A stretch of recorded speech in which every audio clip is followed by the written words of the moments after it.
In the red corner, standing at 6 foot 3 inches tall, weighing in just over 15 stone and sporting a frame Arnold Schwarzenegger would have been happy to pose with, Britain's own Frank Bruno. Bruno would be coming into this fight with 28 fights under his belt, with 27 wins and 26 of them by way of knockout. It's safe to say Frank Bruno was on the hunt for the prestigious heavyweight championship title. Standing in his way and in the opposite corner was a seasoned ex-heavyweight champion looking to get back to the rankings to battle it out for the title he once had in his grasp, the South African sniper, Gerrie Coatzee. He would be coming into the fight 6 years older than Bruno, and with that a pro record of 35 fights, 30 wins and big names on his resume. It was early 1986 in the bleak of a London winter when the fight was announced, a time where Liverpool Football Club was on top of the league and the future British heavyweight champions Anthony Joshua and Tyson Fury hadn't even been born yet. The heavyweight boxing division has long been the domain of legends, where only the fiercest warriors vie for glory in a contest of sheer power, skill and willpower. Among these warriors, few have captivated the imagination of the British public as much as Frank Bruno. His 1986 fight was not just another fight, but a meeting of two formidable forces, each carrying the hopes of their nations. This boxing series delves into the build-up of the significant events in British boxing history, exploring the career of Frank Bruno and the backgrounds of the fighters he faced along the way. Frank Bruno, the newly crowned European champion born in Hammersmith, London. Frank Bruno was more than just a boxer. He was a national treasure in the United Kingdom. His imposing physique, coupled with his genial personality, made him a favourite among British sports fans. By the mid-1980s, Bruno had already established himself as a top contender in the heavyweight division. Known for his powerful right hand and a stoic way, Bruno had amassed an impressive record. However, despite his popularity and success, a world title had eluded him. Every fight was not just about victory, but about proving his worth on the global stage, where critics often questioned whether he had the mettle to stand up to the very best. On the other side of the ring, hailing from South Africa, known as the Great White Hope, a fighting name he would not care to carry with him. For those that are old enough to remember the 1980s, South Africa was a time of turmoil, and as tensions swept the nation, Coetzee would look to do what he could to unite the nation. For his efforts, he would be awarded by the legendary Nelson Mandela, a move that would spearhead him as a fan favourite in all of the communities of the country. Coetzee had already tasted World Championship glory by becoming the WBA heavyweight champion in 1983, making him the first African ever to hold a world heavyweight title. However, by the time he faced Bruno, Coetzee was seen by some as a veteran nearing the twilight of his career. This fight, therefore, represented a chance for him to reaffirm his place among the elite or risk fading into obscurity. The build-up to the fight was charged with anticipation because it represented a crossroads for both men. For Frank Bruno, this bout was another step toward fulfilling his dream of becoming a world champion. Despite his impressive record, there were doubts about his ability to clinch the title against top-tier opponents. His defeat to James Bonecrusher Smith in 1984, where Bruno was stopped in the 10th round after dominating much of the fight, cast a shadow over his aspirations. The fight against Coetzee was seen as a critical test of his resolve and progression. For Coetzee, the bout was equally significant. After losing his WBA title to Greg Page in 1984, his career had taken a downward turn. Critics questioned whether his best days were behind him, particularly given the wear and tear his body had endured from years of punishing fights and multiple surgeries on his right hand. Facing Bruno was an opportunity to silence these critics and position himself for another shot at the world title. The fight was marked by intense preparation and media scrutiny. Frank Bruno, aware of the stakes, embarked on one of the most rigorous training camps of his career. Under the watchful eye of his trainer, George Francis, Bruno focused not only on his physical conditioning, but also on improving his tactical approach. The media noted Bruno's emphasis on refining his jab and defensive techniques, elements of his game that had previously been criticised as lacking sophistication. Bruno's camp was also mindful of Coetzee's power, particularly the devastating right hand that had felled many opponents. As a result, sparring sessions were intense, with his team bringing in big hitters to simulate Coetzee's style.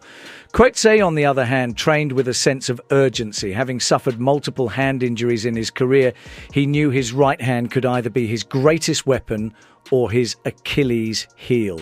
His training camp was focused on maintaining his power while also ensuring that he could rely on his other skills if his right hand failed him. Coetzee's camp also understood that they were dealing with a younger, hungry opponent in Bruno, whose physicality and endurance could pose significant challenges. The media played a crucial role in building up the fight. In the UK, the bout was framed as a defining moment for Frank Bruno, a chance for the beloved British boxer to prove that he was more than just a domestic hero. Newspapers and television programmes extensively covered Bruno's preparations, often portraying him as the underdog with the heart of a lion, ready to conquer another giant on his path to World Championship glory. In South Africa, the narrative was different. Their man was depicted as a warrior on a redemption mission. The South African press highlighted his experience and his previous triumphs, suggesting that Bruno might not be ready for the level of power and skill that Coetzee brought to the ring.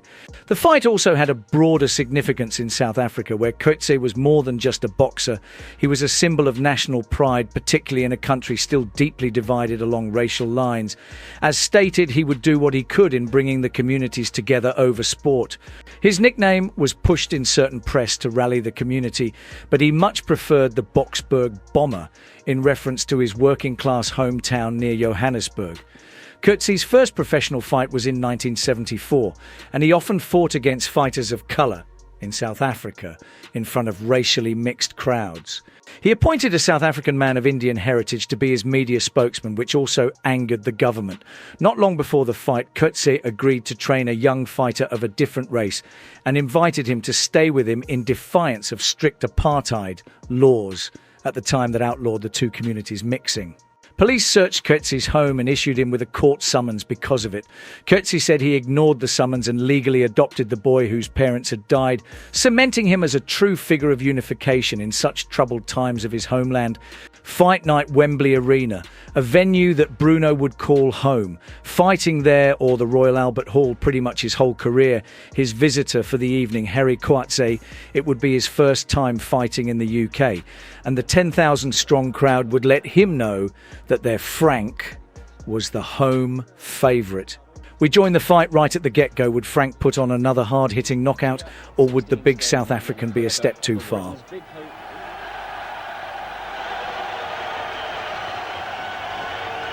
In the other corner, the South African Gerrie Coetzee, the former world champion who fought just about all the top heavyweights in his career had he been stopped.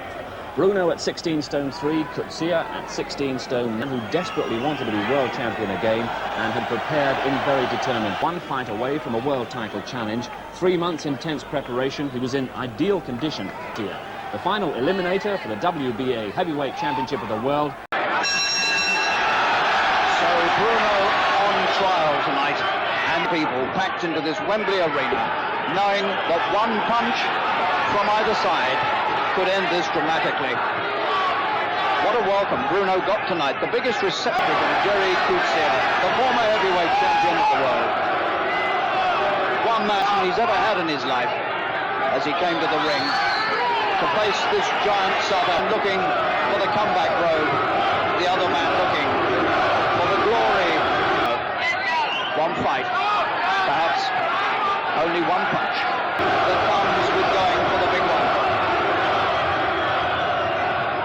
Bruno away from a crack, and the world title is right spotted inside. Bruno Coetzee perhaps hit as hard as he's ever been hit. In a minute, he's got it. One right hand from the blue. Bruno mustn't get careless. 1 minute gone. Now he might be dangerous. Again. What a start by Bruno. 50 by Coetzee's cut underneath the left eye. He's been cut many times in recent fights, and he's cutting in seconds. A right hand and another. Surely he can't get it over inside a round. Twice. He's got him again. He won't get it out. And Bruno is on his way to a crack at the world title. View from that. He's stretched out over the photographers. He'll never make it. He's out. And we've seen him at this ring for many years. And Coetzee is still under has got it, and he's just proved it on the former heavyweight champion of the world, the South African Gerrie Coetzee. Astonishing punches that have been thrown anywhere in the world for years. Bruno would leave nothing to chance, seeing off the South African in the first round with a brutal knockout. This would be the last fight before Frank Bruno would fight for the heavyweight championship, with every man and his dog behind him. But that's a story for another video as we break down Frank Bruno's career. And as always, we leave you with one question. Are you an old school boxing fan? If so, let's relive the golden age of the sport together and give that subscribe button a stiff jab. I've been Frank Monroe here at Below the Belt Boxing. Take care.